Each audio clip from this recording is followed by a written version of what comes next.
오늘의 강의 시작합니다. 안녕하세요, 도노반입니다. 오늘은 주택임대차보호법이 적용되는 범위에 대해 공부해보겠습니다. 주택임대차보호법이니 주택에 관해 적용될 것이지만 어디까지 주택으로 볼 것인지 알아두어야 합니다. 불법 건축물에 적용되는지, 상가에 딸린 집에도 적용되는지, 또한 인적 범위는 어디까지 적용되는지도 파악해야 합니다. 외국인에게도 적용되는지 하나하나 살펴보겠습니다. 시작합니다. 먼저 주택임대차보호법 제2조는 적용 범위에 대해 정의해두고 있습니다. 이 법은 주거용 건물의 전부 또는 일부의 임대차에 관하여 적용한다. 당연한 이야기지만 주거용 건물 즉 주택에 대해 적용됩니다. 문제는 모든 주택에 적용되느냐입니다.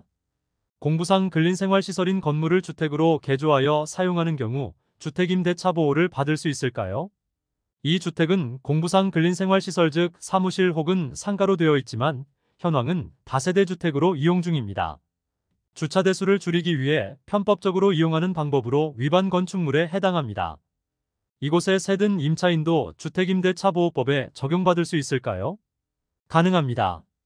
주거용 건물에 해당되는지 여부는 임대차 목적물의 공부상의 표시만을 기준으로 하는 것은 아니고 그 실제 용도에 따라서 한목적적으로 판단합니다. 따라서 주택을 개조하여 카페 등으로 이용하는 경우는 실제 용도가 주거용이 아니므로 주택임대차 보호를 받지 못합니다. 그럼 이번 경우는 어떨까요?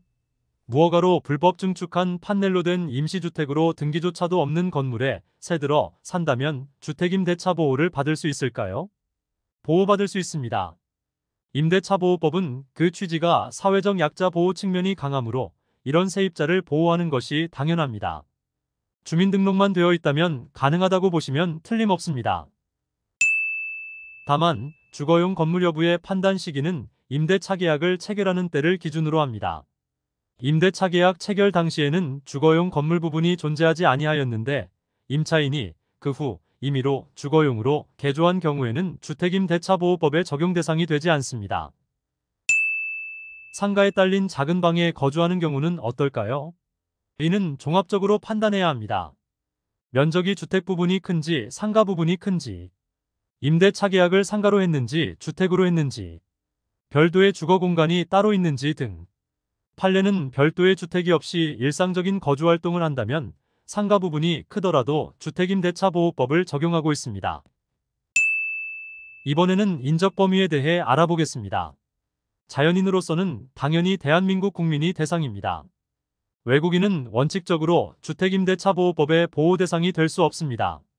그러나 주택을 임차한 외국인이 전입신고에 준하는 체류지 변경 신고를 했다면 예외적으로 주택임대차보호법의 보호 대상이 됩니다. 재외동포가 장기 체류하면서 주택을 임대차하는 때에는 주택임대차보호법의 보호 대상이 됩니다. 이를 위해 재외동포는 국내에 거소를 정하여 신고해야 합니다.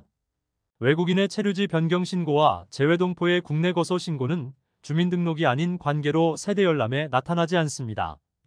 그렇다고 출입국 관리소 등의 열람도 되지 않아 세입자 파악이 힘든 부분이 존재합니다. 국제화 사회로 다양한 외국인이 장기 체류를 하고 중국 교포의 수가 증가함에 따라 임차인 분석에 신중을 기해야 합니다. 법인은 특별한 사정이 없는 한 주택임대차보호법의 보호를 받지 못합니다. 예외적으로 한국토지주택공사와 주택사업을 목적으로 설립된 지방공사는 지정한 입주자가 전입신고를 하면 주택임대차보호법의 보호 대상이 됩니다. 또한 중소기업에서 기숙사 개념으로 직원에게 주택을 제공하는 경우 해당 직원이 주민등록을 하면 중소기업이 전입한 것으로 간주합니다. 기초가 부실한 고수는 없습니다.